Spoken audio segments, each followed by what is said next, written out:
Happy Friday, Brian Manning here with the weekly update. Let's get right to it. So Monday, Tuesday, and Wednesday of this week were all relatively quiet news days. Not a lot to talk about there.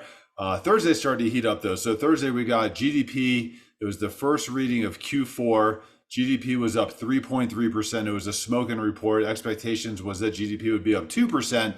Normally that would maybe not bode well for the markets, especially when everyone's watching inflation. But the good thing is that inflation was tame in this report because prices paid was only up 1.5%. Expectation through the market was that prices paid would be up 2%. So it was a really good report to see better than expected GDP and prices paid toning back with inflation. We also got new home sales. This is for the month of December. This is signed contracts. This was up 8%.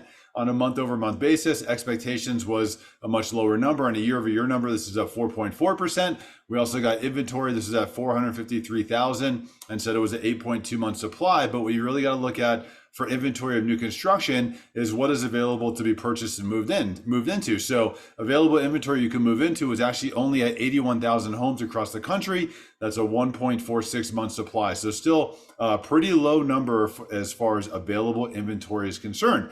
And today, Friday, we get PCE. That's the personal consumption expenditure. It's the Federal Reserve's favorite gauge of inflation. This is what they're watching.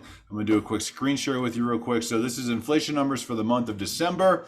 Core PCE. So core PCE strips out volatile items such as food and energy. For the month of December, that came in at 2.93%. So it's really great to see an under 3 handle there. This is what the Federal Reserve is watching. This is their target that they want to get to 2%. Hopefully they don't wait too long. Because if they wait too long to start lowering rates and they wait for inflation to get to 2%, then that's going to unfortunately have a detrimental impact on the economy. So hopefully they drop sooner versus later. But really great to see inflation moving lower. Also, if we look at this, we've talked about this in the past. Shelter makes up 44% of the reading. We saw shelter crest in January of 22. We saw it come down, and now we're starting to see it go up again. So shelter costs are going up 2.7%.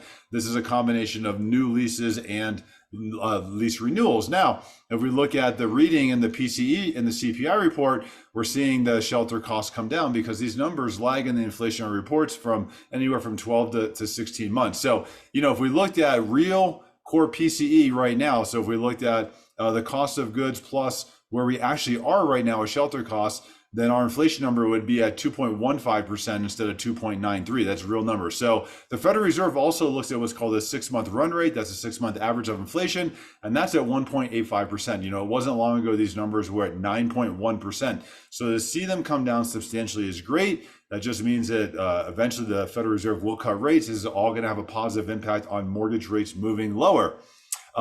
Then we also got December pending home sales. This is really important as well. This looks at resale signed contracts. This was up 8.3%.